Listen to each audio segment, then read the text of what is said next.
प्यारे बच्चों, अपने पिछले लेक्चर में हम देख रहे थे cases of image formation in concave mirror, जहाँ पे हमने 6 केसेस देखे और हमने देखा कि वहाँ हर टाइप के इमेज का फॉर्मेशन हो रहा है।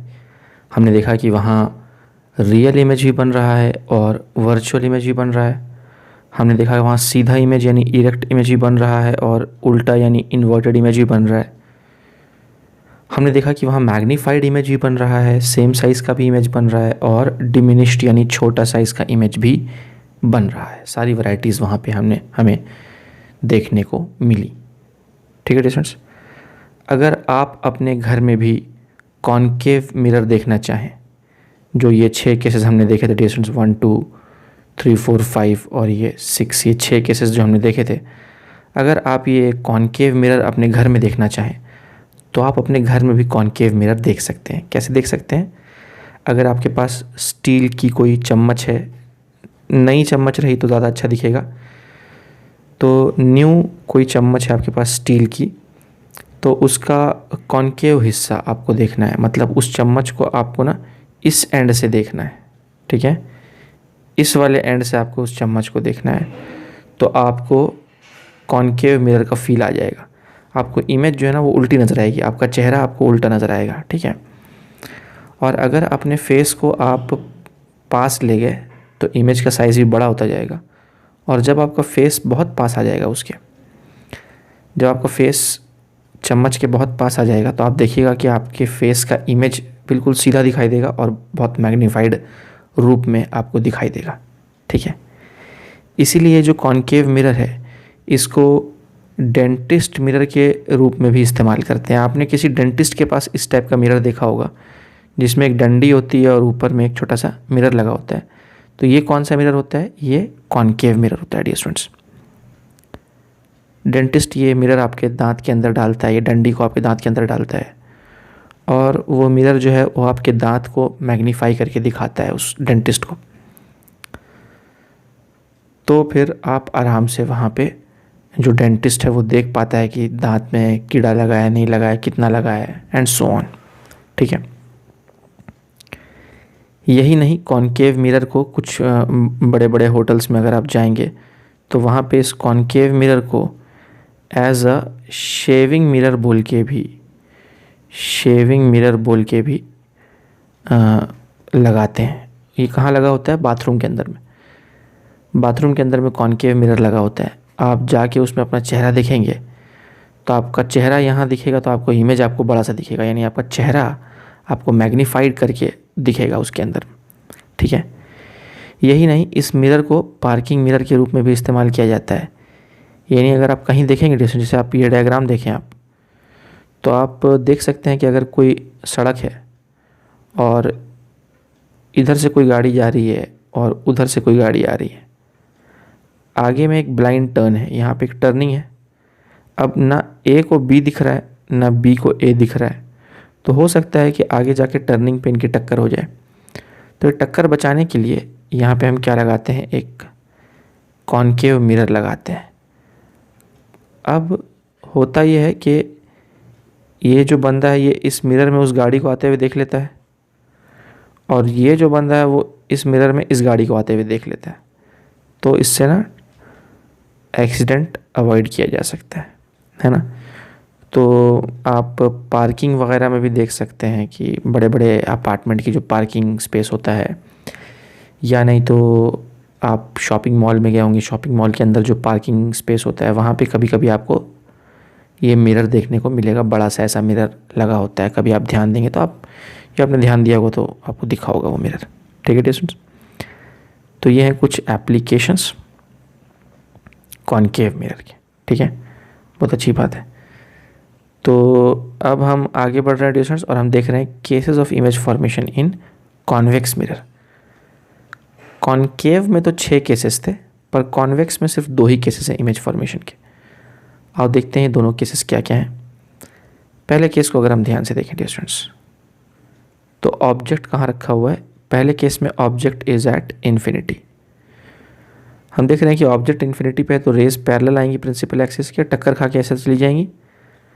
रिफ्लेक्टेड रे को जब हम पीछे लेके आएंगे तो वो appear to pass through focus होगा। यहाँ भी इंसिडेंट रे आई और इस तरह से चली गई, पीछे लेके आएंगे तो it will appear to pass through focus. यानी ये जो रिफ्लेक्टेड रेज हैं, ऐसा प्रतीत होगा कि ये जो रिफ्लेक्टेड रेज हैं ये अंदर से डाइवर्ज हो रही हैं, फोकस से डाइवर्ज हो रही हैं। ठीक है, तो फोकस पे एक इमेज तैयार होगा।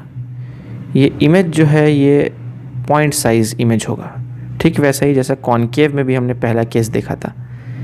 ये देखिए कॉनकेव के पहले केस में यहाँ जो इमेज फॉर्म हुआ था ये भी पॉइंट साइज इमेज था। बस डिफरेंस ये है कि यहाँ पर रेज एक्चुअल में मीट कर रही हैं, रिफ्लेक्टेड रेज, और यहाँ पर जो डिस्टेंस रेज एक्चुअल में मीट नहीं कर रही हैं, ये अपीयर टू मीट हो रही हैं वहाँ पे। ठीक है, एनीवेज जो इमेज बनेगा वो इमेज हाईली डिमिनिश्ड होगा, यानी पॉइंट साइज भी हम बोल सकते हैं। वो इमेज वर्चुअल एंड इरेक्ट होगा। क्यों? क्योंकि रेज एक्चुअल में मीट नहीं हो रही हैं, अपीयर टू मीट हो रही हैं, इसीलिए वर्चुअल। और जो वर्चुअल होता है वो नेचुरली क्या होता है, इरेक्ट होता है, यानी सीधा होता है। ठीक है, what is the position of the image? Image is formed at the focus. ठीक है, तो उम्मीद है कि ये बात आपको समझ में आई हो। तो ये तो था पहला केस। अब हम देखते हैं इसका सेकंड केस। सेकंड केस में क्या हुआ, ऑब्जेक्ट को मिरर के थोड़ा पास ला के रख दिया है। ठीक है, तो देखते हैं ऑब्जेक्ट के बारे में हम क्या बोल सकते हैं। Object is anywhere on the principal axis near the mirror. Mirror के पास कहीं तो ऑब्जेक्ट को ला के रख दिया है। ठीक है, तो आओ चलो इमेज को देखते हैं, इमेज कैसे फॉर्म होगा। तो पहले तो एक पैरेलल रे आएगी जो इस तरह से रिफ्लेक्ट हो जाएगी, जिसको हम पीछे लेके आएंगे तो वो फोकस से पास होते हुए प्रतीत होगी। ठीक है, दूसरी रे अगर हम देखें तो दूसरी रे जो है वो नॉर्मल के अलॉन्ग आ रही है। क्यों? क्योंकि सेंटर ऑफ कर्वेचर से पास होने वाली जो लाइन है यही तो हमारा क्या है, ये हमारा नॉर्मल है स्टूडेंट्स। तो जो इंसिडेंट रे आ रही है, अब ये जो इंसिडेंट रे आ रही है इसी नॉर्मल के अलॉन्ग आ रही है, तो इसी के अलॉन्ग वापस लौट जाएगी रिफ्लेक्ट होके। उम्मीद है आपको ये बात समझ में आ रही होगी डियर स्टूडेंट्स, है ना। तो वही मैं यहाँ पे बोलना चाह रहा हूँ आपको कि अब ये रिफ्लेक्टेड रे को भी पीछे लाए और ये वाली रिफ्लेक्टेड रे को भी पीछे लाए, तो ये यहाँ पर मीट कर रही हैं। तो वहीं पर हमने एक नन्हा मुन्ना सा इमेज तैयार कर लिया। ठीक है, आओ देखते हैं इमेज के बारे में हम क्या क्या बोल सकते हैं। इमेज की पोजीशन की बात करेंगे तो it is formed between pole and focus. ठीक है, anywhere between pole and focus. Focus और पोल के बीच में वो इमेज कहीं पर भी बन सकता है। नेचर जो है वो है वर्चुअल एंड इरेक्ट, वो आपको साफ दिख रहा है। हम चाहे तो यहाँ दिखा भी सकते हैं, अगर इसको मैं ए और बी बोल दूँ। ठीक है, तो ये मेरा क्या हो जाएगा, ये हो जाएगा ए डैश और ये हो जाएगा बी डैश। ठीक, यानी सर के सामने सर और पैर के सामने पैर, तो इसीलिए ये इरेक्ट होगा, वर्चुअल एंड इरेक्ट। साइज़ की अगर हम बात करें तो डिमिनिश्ड होगा। पिछले केस में वो हाईली डिमिनिश्ड था, मतलब बहुत ही छोटा था, और इस केस में वो थोड़ा छोटा है। एनीवेज, जनरल ट्रेंड हम क्या ऑब्जर्व कर रहे हैं कि कॉन्वेक्स मिरर में ज़्यादा वैरायटी नहीं है डियर स्टूडेंट्स। अगर आप ध्यान से देखें तो कॉन्वेक्स मिरर में हमेशा जो इमेज बन रहा है वो ऑब्जेक्ट से छोटे साइज़ का ही बन रहा है ना। यहाँ भी देखो ऑब्जेक्ट जहाँ कहीं भी होगा ऑब्जेक्ट बड़े साइज़ का होगा और उसका इमेज एकदम पॉइंट साइज़ का छोटा सा बन रहा है। ठीक है, और यहाँ भी हम देख रहे हैं कि ऑब्जेक्ट का साइज़ बड़ा है और इमेज का साइज़ छोटा है। यानी पता ये चला कि कॉन्वेक्स मिरर में हमेशा इमेज जो है वो ऑब्जेक्ट से छोटे साइज़ का ही बनेगा। ठीक, यानी हमेशा वो डिमिनिश्ड ही होगा। कभी भी ना सेम साइज़ का इमेज मिल पाएगा ना मैग्नीफाइड मिल पाएगा, हमेशा छोटे साइज़ का ही इमेज मिलेगा। चाहे ऑब्जेक्ट को कहीं भी रख लो, इमेज हमेशा छोटे ही साइज़ का मिलेगा। तो एक बात तो हमको ये समझ में आई। दूसरा ट्रेंड हम यहाँ पे क्या देख रहे हैं, अब ये दूसरा ट्रेंड थोड़ा सा क्रिटिकल है, आप बहुत ध्यान से देखेंगे डियर स्टूडेंट्स, कि जैसे जैसे हम ऑब्जेक्ट को मिरर के पास ला रहे हैं, देखो ना पिछले केस में क्या था, ऑब्जेक्ट इन्फिनिटी पे था, यहाँ ऑब्जेक्ट इन्फिनिटी पे था, तो इमेज कहाँ बन रहा था, फोकस पे, ठीक। और अब हम क्या कर रहे हैं, ऑब्जेक्ट को हमने थोड़ा पास लाया, तो इमेज भी देखो पास आ गया मिरर के, पहले से तो पास हो गया ना, पहले फोकस पे था, अब फोकस से थोड़ा और अंदर आ गया है। यानी पता ये चला कि जैसे जैसे हम ऑब्जेक्ट को मिरर के पास ला रहे हैं, वैसे वैसे इमेज भी मिरर के पास आ रहा है ना। उसी चीज़ को मैंने नोट बोल के यहाँ लिखा है डियर स्टूडेंट्स। आओ पढ़ते हैं पहला नोट। तो पहला नोट हमें कहता है कि in case of a convex mirror, as the object moves towards the mirror, the image becomes larger. Image का साइज भी बड़ा होता जाएगा and moves closer to the mirror. Closer to the mirror यानी क्लोजर टू द पोल, ठीक है। यानी dear students कि जैसे जैसे हम ऑब्जेक्ट को पास ला रहे हैं मिरर के, इमेज भी मिरर के पास जा रहा है और इमेज का साइज भी बड़ा होता जाएगा, इमेज का साइज भी बड़ा होता जाएगा। देखो पहले इमेज कैसा था, पॉइंट साइज था, फिर हमने ऑब्जेक्ट को पास लाया तो इमेज भी थोड़ा पास हुआ, उसका साइज पहले से तो बड़ा हो गया। इसी तरह से हम ऑब्जेक्ट को जितना पास लाते जाएंगे, इमेज भी मिरर के उतना पास आता जाएगा और इमेज का साइज़ भी धीरे धीरे और बड़ा होता जाएगा। ऑब्जेक्ट से वो छोटा ही रहेगा साइज़ में, लेकिन पहले से बड़ा हो जाएगा। ये ट्रेंड है वहाँ पे, ठीक है। तो उसी चीज़ को मैंने यहाँ नोट बोल के लिखा और आगे मैंने लिखा है कि and vice versa. Vice versa मतलब, वाइस वर्सा का मतलब ये है कि अगर हम ऑब्जेक्ट को दूर लेके गए मिरर से, तो इमेज भी दूर जाएगा और छोटा होता जाएगा, छोटा होते होते ये वाला केस आ जाएगा, ठीक है। बात समझ में आ रही है आपको? तो उसी को हम बोलते हैं वाइस वर्सा। तो वही मैंने यहाँ लिखा है। अब आओ देखते हैं नोट नंबर 2 क्या है। नोट नंबर 2 बोल रहा है कि for convex mirror maximum image distance is it's focal length. यानी कॉन्वेक्स मिरर के केस में मैक्सिमम इमेज डिस्टेंस क्या हो सकता है, फोकल लेंथ के बराबर, यानी स्मॉल एफ के बराबर। वो कहाँ हो रहा है, ऊपर वाले केस में। यहाँ आप देखें dear students, image distance small F के बराबर है। क्यों? क्योंकि इमेज हमारा यहाँ बन रहा है ना। क्या हमारा इमेज फोकल लेंथ से ज़्यादा दूर जाके बन सकता है क्या? नहीं बन सकता। कॉन्वेक्स मिरर में तो नहीं बन सकता, क्योंकि आपको ट्रेंड देखना होगा। ट्रेंड क्या है डियर स्टूडेंट्स? मैं ट्रेंड आपको बताता हूँ। ट्रेंड ये है कि जैसे जैसे ऑब्जेक्ट दूर जा रहा है, इमेज भी दूर जा रहा है। पर ऑब्जेक्ट दूर मैक्सिमम कहाँ तक जा सकता है? इन्फिनिटी तक, जो कि पिछले केस में हो रहा है। तो इमेज भी मैक्सिमम दूर कहाँ तक जा सकता है? फोकस तक। उसके बियॉन्ड तो नहीं जा सकता, उसके और पीछे तो नहीं जा सकता वो। समझ आ रही है डियर स्टूडेंट्स? तो यही बात है। तो इसलिए इमेज डिस्टेंस की मैक्सिमम वैल्यू फोकल लेंथ की जितनी है, उससे पीछे और इमेज नहीं जा सकता है। तो इस बात को भी आपको ध्यान में रखना है, ठीक है। तो चलो इसके पहले कि हम आगे बढ़ें, मैं चाहूँगा कि आप डियर स्टूडेंट्स ये पेज कॉपी डाउन कर लें आप, क्योंकि ये तो आप कर चुके हैं ना शायद से। ये एग्जाम्पल्स आपको लिखना तो लिख लें, ये शेविंग मिरर और ये सब आपको लिखना तो लिख लें पॉज करके, और फिर पॉज करके आप ये पेज कॉपी डाउन कर लेंगे।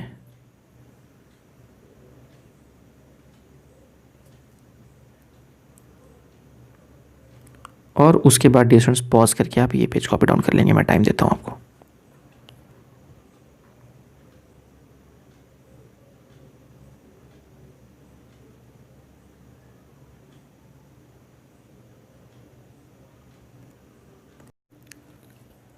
डियर स्टूडेंट्स, जब हम कॉन्वेक्स मिरर की बात करते हैं, कॉन्वेक्स मिरर जो है उसका एप्लीकेशन क्या है? जैसे कि हमने कॉनकेव मिरर में देखा था कि कॉनकेव मिरर जो है वो डेंटिस्ट मिरर के रूप में इस्तेमाल होता है, शेविंग मिरर के रूप में यूज़ होता है, पार्किंग वगैरह में यूज़ होता है। तो आखिर ये कॉन्वेक्स मिरर का क्या यूज़ है? तो डियर स्टूडेंट्स, ये जो कॉन्वेक्स मिरर है, it is used as a rear view mirror. Rear view mirror. Rear view mirror मतलब क्या होता है इसका मतलब बताइए डियर स्टूडेंट्स? बाइक वगैरह में, कार वगैरह में साइड मिरर जिसको बोलते हैं हम, जिससे हम पीछे कोई गाड़ी आ रही है कि नहीं आ रही है वो देखने के लिए जो मिरर हम यूज़ करते हैं उसी को हम बोलते हैं रियर व्यू मिरर। ठीक है, तो ये रियर व्यू मिरर कौन सा मिरर होता है? ये कॉन्वेक्स मिरर होता है हमारा। ठीक है, देखो हमको तो पता है कि कॉन्वेक्स मिरर हमेशा छोटा इमेज बनाता है। तो आप देखें आपका इतना बड़ा चेहरा उस छोटे से मिरर में पूरा दिखाई दे देता है। आप अपना फेस देखते हो ना बाइक वाले मिरर पे, अपने बाल ठीक करते हैं, अपना देखते हैं अपना फेस उसमें, तो आप देखिए इतने छोटे से मिरर में आपको इतना बड़ा चेहरा उसमें नज़र आ जाता है। अगर वो प्लेन मिरर होता तो आपका पूरा फेस उसमें नहीं दिखाई दे पाता, लेकिन क्योंकि वो कॉन्वेक्स मिरर है इसलिए आपका इतना बड़ा फेस उस छोटे से मिरर में समा जाता है। ठीक है, तो रियर व्यू मिरर का फ़ायदा ये है कि वो बहुत सारी चीज़ों को एक छोटे से स्पेस में दिखा सकता है आपको। क्यों? क्योंकि वो इमेज को ना डिमिनिश कर देता है, इमेज के साइज़ को घटा देता है, इसीलिए उस छोटे से मिरर में आपको ढेर सारी चीज़ें दिखाई दे देती हैं। इसीलिए पीछे से जो भी गाड़ी वगैरह आ रही है, जितनी भी चीज़ें पीछे से आ रही हैं, उतनी सारी चीज़ें आपको उस छोटे से मिरर में दिखाई दे देती हैं, क्योंकि वो इमेज के साइज़ को रिड्यूस कर देता है, उसको डिमिनिश कर देता है, छोटा कर देता है उसको। ठीक है, बहुत अच्छी बात है टेस्ट। तो इसका सबसे मेजर यूज़ तो यही है। ठीक, अच्छा, तो डिस्टेंस अब हम आगे बढ़ते हैं अपने अगले कॉन्सेप्ट की ओर, और वो है फील्ड ऑफ व्यू कंपैरिजन। अब ये फील्ड ऑफ व्यू के बारे में तो मैं आपको थोड़ा बहुत पहले पढ़ा चुका हूँ डियर स्टूडेंट्स। आपको मैं याद दिला देता हूँ, थोड़ा सा याद दिला देता हूँ मैं आपको कि हमने इस प्रकार से पढ़ा था। हमने प्लेन मिरर के लिए पढ़ा था फील्ड ऑफ व्यू। तो हमने देखा था कि अगर मान लो ये कोई प्लेन मिरर है तो इस तरह से हमने प्लेन मिरर लिया था और हमने कोई तो भी ऑब्जेक्ट ले लिया था। तो ये हमारा ऑब्जेक्ट था, हमको फील्ड ऑफ व्यू बनाना था। तो फील्ड ऑफ व्यू बनाने के लिए हमने क्या किया था कि हमने पहले सेम दूरी पर एक इमेज तैयार कर लिया था। ये हमारा इमेज था। फिर मैंने आपको बताया था कि इमेज से दो रेज़ निकालिए, एक मिरर के एक एंड से पास करवाइए, दूसरे रे को मिरर के दूसरे एक्सट्रीम एंड से पास करवाइए। ठीक, और आपको मिल गया फील्ड ऑफ व्यू। मतलब आपका फील्ड ऑफ व्यू ये वाला रीजन होगा।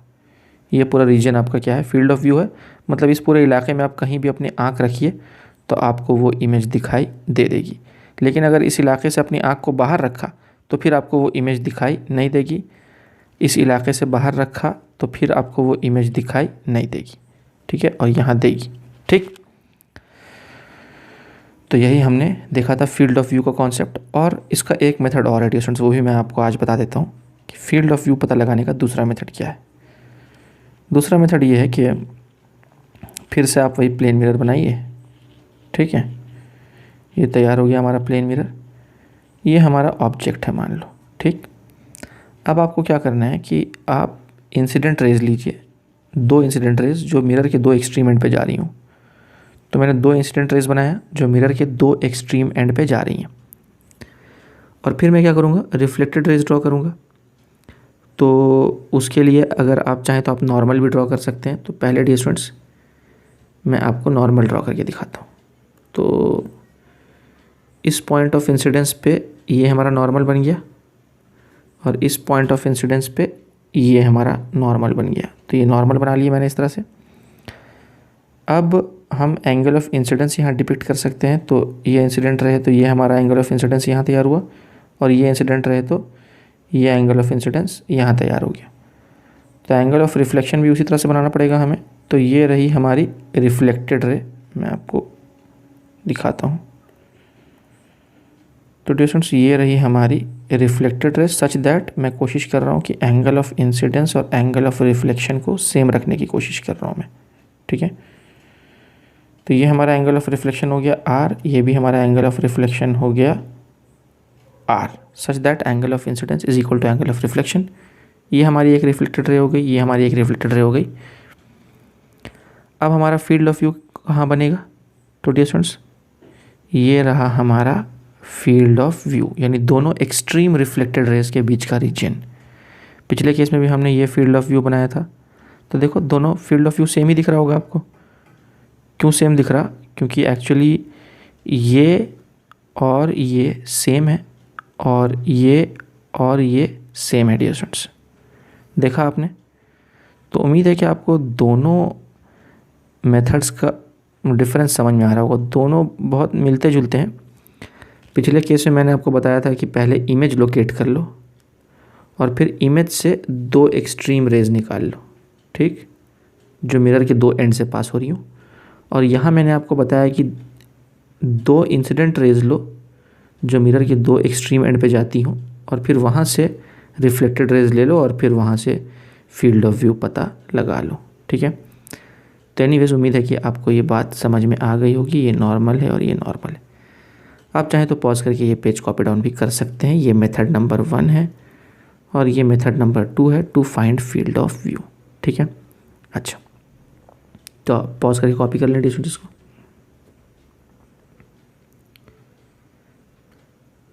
तो उम्मीद है कि आपने कॉपी कर लिया होगा। अब देखो प्यारे बच्चों, सवाल कुछ इस तरह से आता है कि आपको 3 मिरर्स दिए हुए हैं, एक प्लेन मिरर है, एक कॉन्केव मिरर है, एक कॉन्वेक्स मिरर है, और बताना है कि इसमें से किसका फील्ड ऑफ व्यू सबसे ज़्यादा होगा, ठीक है। तो मैंने यहाँ पे 3 डायग्राम्स बनाए हैं और मैं डायग्राम्स एक्सप्लेन भी कर देता हूँ आपको। ये पहला प्लेन मिरर वाला डायग्राम मैं आपको ऑलरेडी एक्सप्लेन कर चुका हूँ। इसका फील्ड ऑफ व्यू क्या है, ये इसका फील्ड ऑफ व्यू है, ठीक। अब हम कॉन्केव मिरर की बात करते हैं। तो कॉन्केव मिरर में मान लो मैंने यहाँ पर हमारा ऑब्जेक्ट रखा, ठीक है। तो ये हमारा सेंटर ऑफ कर्वेचर है। तो वहाँ से मैंने क्या किया, नॉर्मल्स ड्रॉ कर लिए। इस तरह से ये नॉर्मल्स ड्रॉ कर लिए। ये एक पॉइंट ऑफ इंसिडेंस था, ये एक पॉइंट ऑफ इंसिडेंस था। दोनों पॉइंट ऑफ इंसिडेंस में मैंने 2 नॉर्मल्स ड्रॉ कर लिए। नॉर्मल कैसे बनता है मैं आपको बता चुका हूँ। सेंटर ऑफ कर्वेचर से पास होने वाली लाइन ही हमारी नॉर्मल होती है, यानी रेडियस ऑफ द स्फीयर। ये जो स्फीयर है, स्फीयर का जो रेडियस है वही हमारा नॉर्मल बन जाता है, ठीक है। एनीवेज, तो मैंने नॉर्मल ड्रॉ कर लिया। फिर मैंने ये इंसिडेंट रेज ड्रॉ की। ये दोनों इंसिडेंट रेज आपको दिख रही होंगी, वो ड्रॉ की। और एंगल ऑफ इंसिडेंस को एंगल ऑफ रिफ्लेक्शन के इक्वल बनाने की कोशिश की है। तो आप देखिए रिफ्लेक्टेड रेज इस तरह से चली गई। तो यहाँ फील्ड ऑफ व्यू अगर मैं दिखाऊँ तो दोनों रिफ्लेक्टेड रेज, दोनों एक्सट्रीम रिफ्लेक्टेड रेज के बीच का रीजन, यानी ये हमारा फील्ड ऑफ व्यू। पिछले केस में ये हमारा फील्ड ऑफ व्यू था, ठीक है। तो जाहिर सी बात है प्लेन मिरर का फील्ड ऑफ व्यू ज़्यादा है और कॉन्केव मिरर का फील्ड ऑफ व्यू कम है, ठीक है। अब अगर हम बात करें कॉन्वेक्स मिरर की, तो यहाँ पे भी देखो मैंने एक ऑब्जेक्ट रख दिया है, ठीक। और फिर मैंने क्या किया, इस ऑब्जेक्ट से 2 रेज निकाली, 2 इंसिडेंट रेज निकाली हैं, सच दैट ये दोनों इंसिडेंट रेज कहाँ जा रही हैं, मिरर के 2 एक्सट्रीम एंड्स पे जा रही हैं, ठीक। और फिर मैंने नॉर्मल्स ड्रॉ किए। तो आप देखेंगे तो ये एक नॉर्मल है और ये एक नॉर्मल है। सेंटर ऑफ कर्वेचर लोकेट किया और उसके मदद से मैंने 2 नॉर्मल्स ड्रॉ कर लिए। अब एंगल ऑफ इंसिडेंस और एंगल ऑफ रिफ्लेक्शन सेम होना चाहिए, तो ये और ये सेम होना चाहिए। तो उस हिसाब से मैंने रिफ्लेक्टेड रेज ड्रॉ कर ली। तो एक रिफ्लेक्टेड रे इधर बन गई और एक रिफ्लेक्टेड रे इधर बन गई। उम्मीद है ये डायग्राम आपको समझ में आया होगा, ठीक। तो अब इसका फील्ड ऑफ व्यू कैसे बनाएंगे, दोनों रिफ्लेक्टेड रेज के बीच का इलाका, यानी एक रिफ्लेक्टेड रे ये है और एक रिफ्लेक्टेड रे ये है और दोनों के बीच का इलाका यानी रीजन। ओहो, इतना बड़ा फील्ड ऑफ व्यू। तो डिस्टेंस क्या पता चला, सबसे बड़ा फील्ड ऑफ व्यू किसका है, कॉन्वेक्स मिरर का। उससे छोटा उससे छोटा प्लेन मिरर का और सबसे छोटा कॉन्केव मिरर का, है ना डिस्टेंस। उसी चीज़ को मैंने यहाँ लिखा है कि फील्ड ऑफ व्यू, शॉर्टकट में मैंने लिखा है field of view. Field of view of concave mirror सबसे छोटा है, उससे बड़ा field of view plane mirror का और सबसे बड़ा field of view convex mirror का है, ठीक है। तो इसीलिए इस कॉन्वेक्स मिरर को हम कैसा यूज़ करते हैं, रियर व्यू मिरर के रूप में यूज़ करते हैं। क्यों, क्योंकि इसका फील्ड ऑफ व्यू सबसे बड़ा है। फील्ड ऑफ व्यू सबसे बड़ा है मतलब उतने ज़्यादा इमेजेस हम देख पाएंगे, उतने एंगल्स से हम उतने इमेजेस देख पाएंगे, ठीक है। तो वही मैंने यहाँ पर भी मेंशन कर दिया है कि क्योंकि इसका फील्ड ऑफ व्यू सबसे ज़्यादा है तो इसको रियर व्यू मिरर के रूप में यूज़ करते हैं कि उतने छोटे से मिरर में हमको बहुत सारे ऑब्जेक्ट्स नज़र आ जाते हैं क्योंकि उसका फील्ड ऑफ व्यू बहुत ज़्यादा है। तो उम्मीद है डियर स्टूडेंट्स कि ये कॉन्सेप्ट भी आपको समझ में आया होगा, फील्ड ऑफ व्यू कंपैरिजन आपको समझ में आया होगा। डियर स्टूडेंट्स, मैं चाहूँगा कि आप पॉज करके ये वाला स्लाइड कॉपी डाउन कर लेंगे। मैं थोड़ा सा टाइम देता हूँ आपको।